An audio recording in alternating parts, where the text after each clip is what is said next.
Hello and welcome to my YouTube channel. If you're regular here, you know I review many photographic, audio and video related products. Now today I want to talk about keeping your mirrorless camera cool when you're doing long form content, video I'm talking about. So if you're filming something for say longer than an hour, hour and a half, 2 hours or whatever, and you need to keep your camera cool, otherwise it will shut down. Now, most mirrorless cameras have this effect. The Sony A7IV that I'm filming the close-up shot here with, the Canon R5, the list goes on, where after a short period of time, the camera will just simply shut down because it's overheated.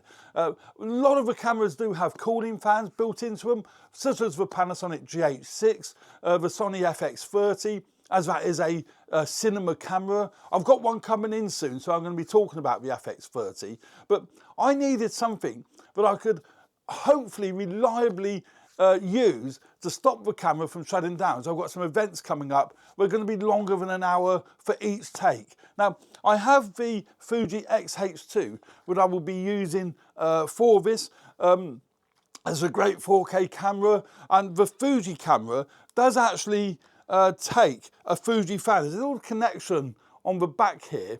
You can actually buy extra the Fuji fan. It's a cooling fan and it works automatically with the Fuji X-H2. So you just literally just screw that into the back of the camera, and then the camera will control the fan. You can set it to automatic. The fan takes its power from the camera, so that is awesome. So that's great for Fuji, but they do actually manufacture a product that will keep the camera cool for long form content, so that's great. But Sony don't, and most other manufacturers don't, Canon don't. So I went out and purchased the Ulanzi Mark II fan. I've had this for quite a while, and it's also great with the Sony ZV-E10 Mark II. It's a little cooling fan. This is the Mark II version, so it's spring loaded. I have done a review on this particular fan. It is spring loaded. And that just fits in the back of the camera.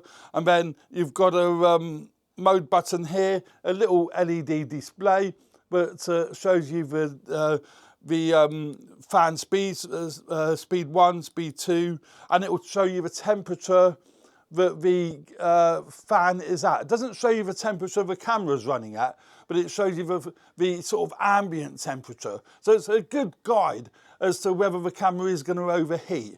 And I found this works really good. It's really, really good. You need to really run it off USB-C if you're using it for longer than say 40 minutes, because the internal battery will run out on you. So that was one that I used. I'm going to be using that with my ZV-E10 Mark II, possibly my A7IV, but I have another Ulanzi fan.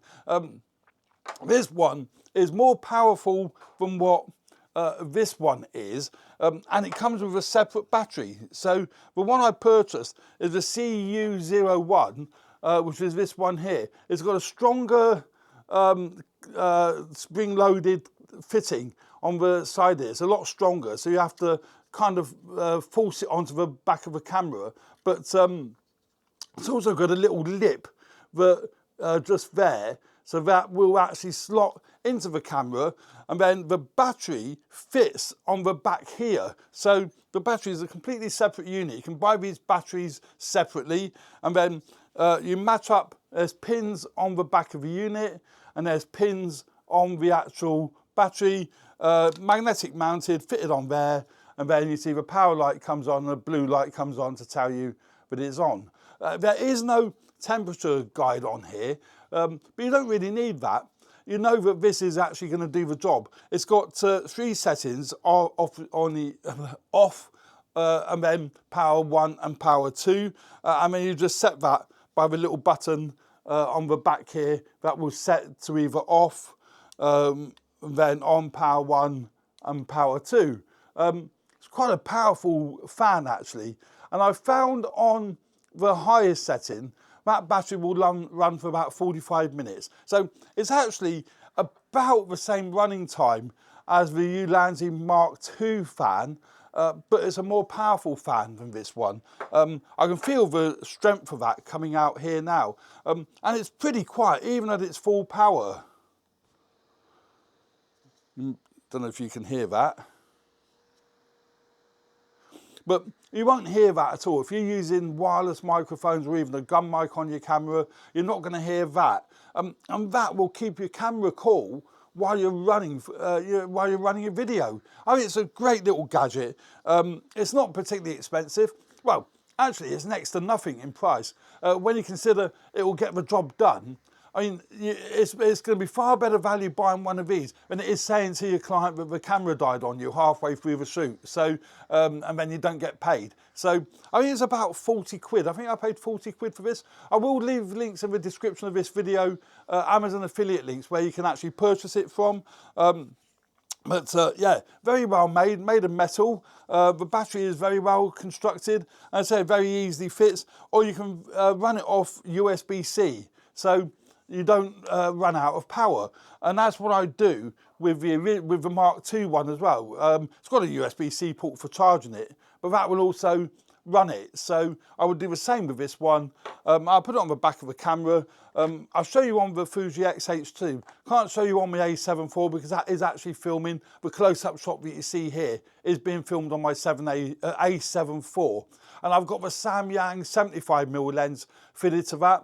The wide shot is with my Sony ZV-E10 Mark II, and that's got a Viltrox full frame 20mm lens, but being that it's APS-C, that's actually equivalent to 30mm. So I've got an equivalent 30mm lens on the ZV-E10 Mark II, and these close-up shots on the ZV-E10 Mark I with the Viltrox 56mm lens fitted to it. So basically, all you do, obviously you open the monitor at the back of a camera.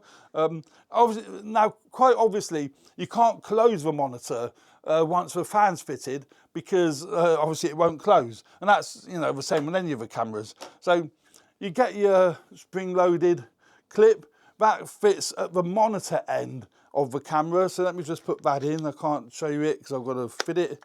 And then that'll fit inside there. And there it is. That's on there. That ain't coming out. That is really firm. I don't want to shake the camera too much, but that is really firm, and that would be the same on the A7IV, the ZV-E10 Mark II, whatever. And then all you do, you just then mount the battery on the back, and that's ready to rock and roll. Not necessary with my X-H2 because I have got the Fuji fan. But even if you do own the Fuji cameras, this is still a much more cost-effective solution than the Fuji one. The Fuji fan's 160 quid, 170 quid I think the Fuji fan is. But the biggest advantage with the Fuji fan, A, it's manufactured for the camera, and B, it's powered from the camera, so you don't have to worry about separate power sources.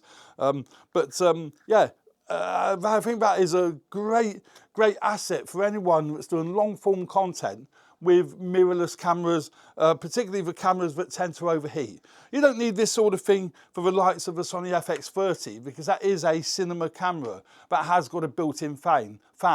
The GH6 has a built-in fan. The Panasonic S5 Mark II has a fan. So they're pretty much resilient to overheating, but these cameras do overheat. So I just thought I'd show you that as a, you know, as a way of getting around this overheating issue with these mirrorless cameras. So there we go. Hope you found that video useful. Please subscribe to my channel if you haven't already done so. Hit the like button if you like the content of my videos. Would really appreciate that. And don't forget to share it if you feel other people might find this video useful. So there we go. Thanks very much. Cheers for now. Bye.